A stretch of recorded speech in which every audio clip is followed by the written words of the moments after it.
everyone, welcome back to Ormsby Farm and the Halfway Homestead. My name is Casey. So, August is over. We've started September. We're about 5-6 days into September. And we just wrapped up the Every Bit Counts challenge that Jessica over at Three Rivers Homestead hosts every single year. Now, I've done it for the past 3 years. And this year, I have to tell y'all, I was mind blown by the support and love and growth that I got from this challenge. I'm so excited to have new friends join me on this journey. I just feel beyond blessed about that. And I'm giddy with excitement on getting to share this experience with y'all. And I'm out here in the canning area garage, and I have a bunch of lights on me because there's not that great light out here. So if you see me wiping away sweat, it's because the lights are really, really hot. Trying to get good lights. But with the August being over, what I wanted to do on this video was I wanted to kind of show you a couple different ones. We won't go over all the, 30-something things that I canned or prepped, but we're going to go over some of my favorites. Plus, we're also going to talk about, I'm starting a new challenge that I hope all of y'all join in with me on, and that's Stock the Shelf September.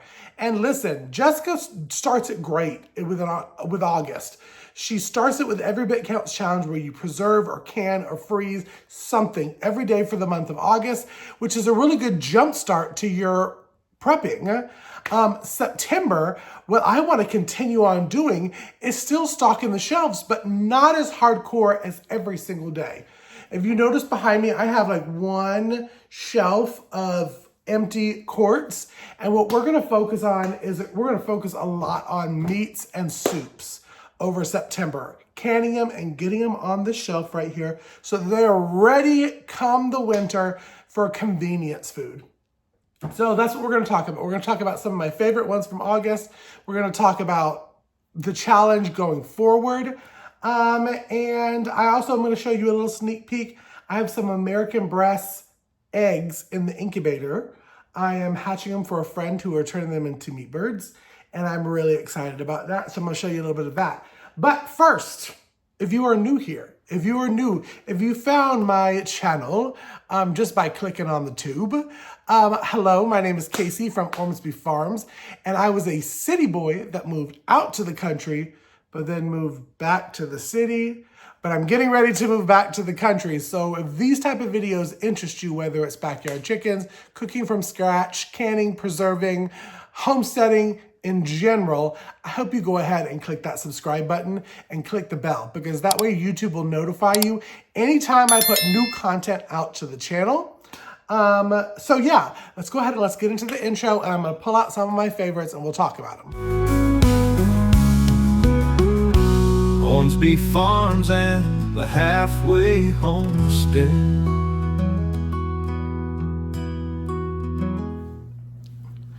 All right, y'all. Woo, these lights.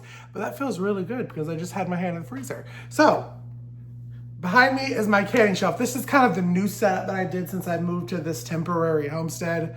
One of my goals for the new homestead is a crawl space so that I can kind of have a root cellar, because it gets warm in here. We're getting into September, so the temperatures are going to start cooling off, so I'm not really worried because I've checked all of these. All of these are pretty much new too.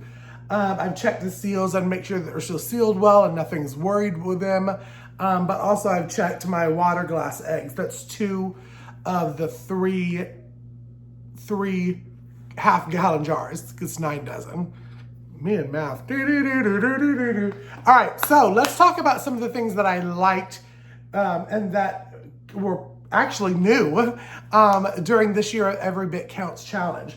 One of them, my friend Tamara over at Tamara L&L Homestead told me about mac and cheese. Now, this is a rebel canning method of doing it. So I know I probably will get some comments, but it's okay. I feel comfortable doing it, and that's all that matters. And that is canning the mac and cheese with this yellow cheese sauce. You see it's nice and sealed. It's cooking. The noodles actually cooked in it while I pressure canned it. I'm really excited to try this out.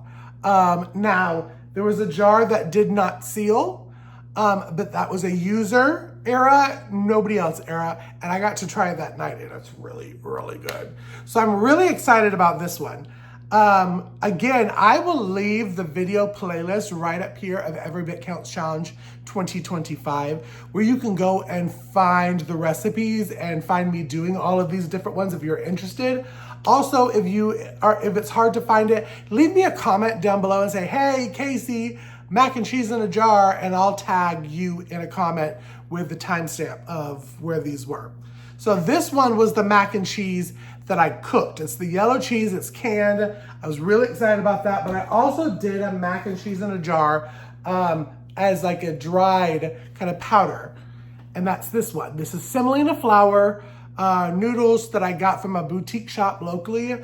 And this is an organic white cheddar cheese powder that I get from Azure Standard. It's a cream base. You'll need to go to that video to get the recipe, but this one is also vacuum sealed, so it's shelf stable. And how I do this will double in size. So you put this in your casserole dish and you fill it with the same amount of water, mix it around. You can either bake it or you can put it on the stovetop and bring it up to a boil.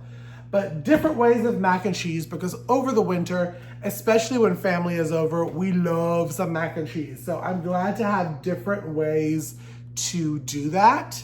And speaking of that yellow cheese, I do every year, but you see up there the little pint jars, that's just the cheese sauce.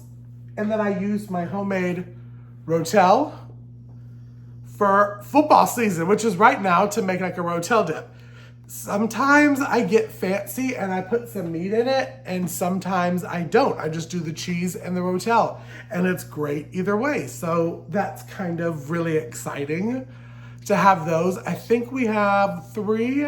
I know I have one in there because we have people coming over. The jar of there, and then I think we have 3 of the rotel. So that's 3 dips that I get to make over the winter, and I just couldn't be more blessed and happy to have that on my shelves. All right, next one. This next one I learned from Jessica over at Three Rivers Homestead. I saw it on one of her videos and I was like, that sounds good. And I was in the buying mode of buying from a local produce stand called P&M Farm Stand, locally where I am. And they had some beautiful peaches, and so I bought a buttload of them, and I canned, they're up there, but I canned a bunch of peaches and water that I'll use for cobblers over the winter. But I also did some peach salsa. See how pretty it is? It's a pretty color. And it tastes so good. It has a little bit of a bite to it because the banana peppers that I got were a little bit spicy. But I did a bunch of these, and Jessica talks about how she puts them over like pork roast or roast in the crock pot over the winter. So I'm excited to do that. Now, I'm excited to also try it with some chips just to see how they are. That's another really fun one because chips and dip is kind of our thing. I think I talk about it a lot in the videos that I love me some Mexican food. And any way that I can prep salsa, I did salsa over the month. I did some rotel, cheese dips, all of that kind of stuff. Then it makes it more convenient where you're not like, you know what? I'm just going to go ahead and go out to a restaurant and spend a buttload of money that I don't have on Mexican food. So along those same lines, I was like, you know what? I'm going to start canning Mexican taco meat because it's really easy, especially on Taco Tuesday when it's so busy after I get home from work and I'm taking care of chickens and getting stuff together, being able to pop these open. This is the ground beef taco meat. Pop it open, drain, bring it up to, or heat it back up with a little bit of seasoning. There is seasoning in this. Then you have some great ground beef taco meat that you can have for tacos along with your cheese dip and salsa. And I also, wherever my beans are, here they are, I had some Fiesta beans, which is just black beans that I can with my taco sauce.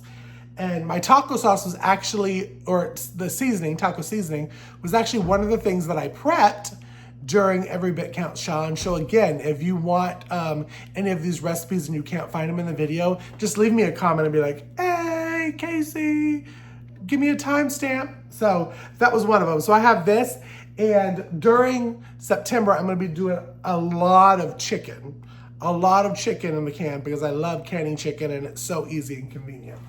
So that was one of them. This next one I'm really excited about. Again, I learned this one from Jessica over at Three Rivers Homestead, and it was strawberry lemonade concentrate. You see how pretty of a color that is? Isn't that crazy? Now this was done. I got a bunch of strawberries from a local strawberry farm, and this was made from the strawberry tops. So you're not wasting anything. You're making it from the strawberry tops that you cut off when you're making the strawberry jam, and I did can a bunch of strawberry jam back there. And then you have this, and it's 2 parts water to 1 part of this, and stir it up, and you have a delicious strawberry lemonade in a pitcher that you can serve to guests or church friends or whoever that come over the winter. But also what I'm going to try is I'm going to try making gummies. I've made some gummies with my beef gelatin off of our old fruit juice, but I want to try it with this too, because it's a really pretty color, and I bet it'd be really yummy to try it with it. My goal is I want to try Gushers. Do any of y'all remember Gushers? That was back when I was a kid. It was some yummy, really bad for you gummies that had a liquidy inside.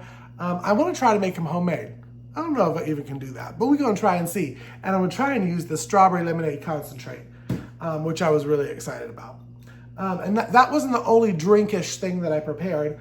I've talked a lot of my videos. I did a collab for Christmas in July with Jenny Goff. I am known as the eggnog maker of my family. So what I did is I made a bunch of backup batches. This will give you a quart of eggnog. That's why it's frozen. There's no adult beverage in it. It's just straight homemade eggnog. And then you can add that.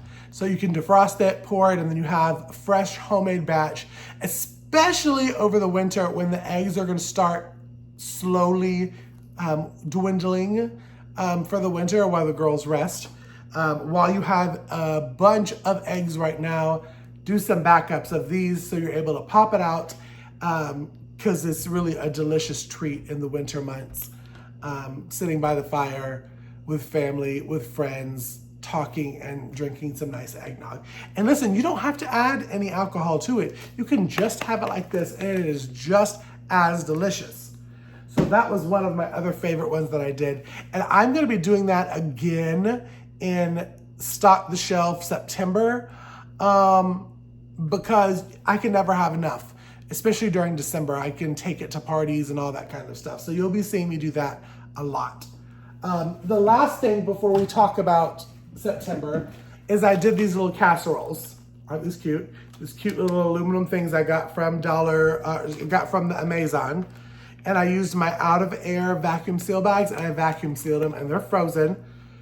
So when the eggs are dwindling, like I said, for the eggnog, I can pop this out. This is already, it's not cooked, but it's already mixed and everything. It's cheese and spinach and potatoes and eggs and seasoned and straight from frozen. I can pop her in the oven, bake it, and it's a delicious for 2, or really depending on how much you're eating, for 4, casserole. And I did a bunch of those just to kind of stock up, because all of us homesteaders know the eggs start dwindling about October, November-ish. Now they don't completely disappear, especially here in Georgia, because our temps are very mild. But they do dwindle. So I wanted to kind of, while I had the eggs, not only was I doing water glass eggs, which I will use those too, is I made some casseroles, I made some eggnog, and I made some breakfast items. Now, while we're on the egg kind of roll, let's talk about what I'm doing for Stock the Shelf September. I'm gonna leave the hashtag right here.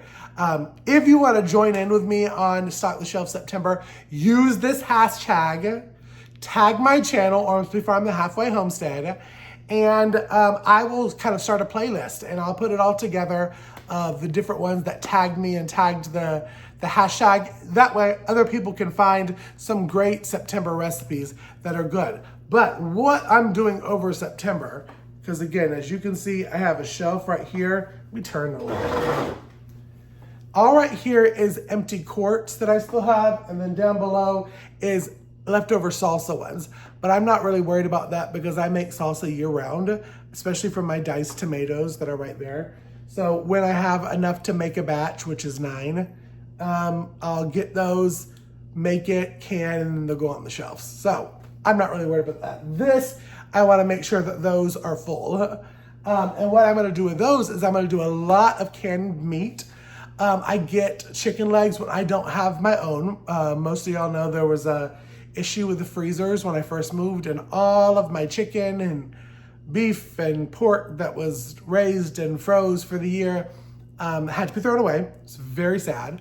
So I've been buying local chicken from a farmer friend that I've met. And I've been getting stuff from the Aldi's too. And what I do is I put 3 chicken legs in there and can them. And then it's so easy once they're pressure canned to pull out the bones. And then you have like shredded chicken that you can add to a casserole or add some seasoning, make it into taco meat. It's just really, really simple. Chicken salad, that kind of stuff. So I'll be doing that. I'm going to be doing some more of the taco beef over September. I'm focusing mainly on soups, leftovers, meats, and holiday. That is my focus. Like, Casey, this is what you'll do. So that is what I'm gonna do for Stock the Shelf. Are those, and I do most of that in quarts. So I'm going to have my soups. We did a couple soups over August, and you never can have too many canned soups because a quart is a meal for 2 people or 2 meals for 1 person. And we did some ham and bean, we did some chicky veggie, we did some chili, and we did some split pea. We're gonna do those same ones, but we're gonna add on a couple. We're gonna do some chicken enchilada, which is one of my go-to favorites over the winter. And we're gonna do some turkey stew. And that is how I'm gonna use up a lot of this. But also I'm gonna do some more eggnog, as I said, holiday. I did a triple batch of different cookie doughs that I froze in the rolls that you can cut, like one from the store over the winter. I'm gonna do another batch of those because it's so convenient to have cookie dough over the winter when your nieces, nephews, kids, grandkids come over and would like a cookie. But I'm also going to make some pancake syrup. I saw a video on this and I'm really excited because I'm gonna make some pancake syrup and can it over the winter, because when it's cold, making the whole wheat pancakes that I love, having some homemade syrup will be, so I can X that off of buying it at the store. But I'm also going to try another recipe, which is canning whole eggs in the shell to do hard-boiled eggs. I saw my twinsy Casey over at Boots and Bounty had a video on it, and I've seen a lot of people do it. So I was like, I'm gonna try it. Have you tried it before? If you have, leave me comments. Are you gonna join in on Stock the Shelf September? Leave me a comment down below. I love hearing from y'all. I love getting the comments and reading them. It starts my day off right. So yeah, so I appreciate y'all stopping by for this video. If you enjoyed this video of going over the Every Bit Counts Challenge, talking about the September challenge, then I hope that if you haven't already, you will click that subscribe button and go ahead and click the bell, because then YouTube will notify you anytime that I put new videos out to the channel. And right before I sign off completely, I'm going to show you a little bit of my eggs. So, but I will say that while you are looking at my eggs right now, I hope you go and subscribe on social media as well. I'm on Facebook, I'm on Instagram, I'm on Threads, all at Ormsby Farms, and I will keep you updated when these babies hatch. But I will see y'all on the next video. Bye, y'all. Be blessed.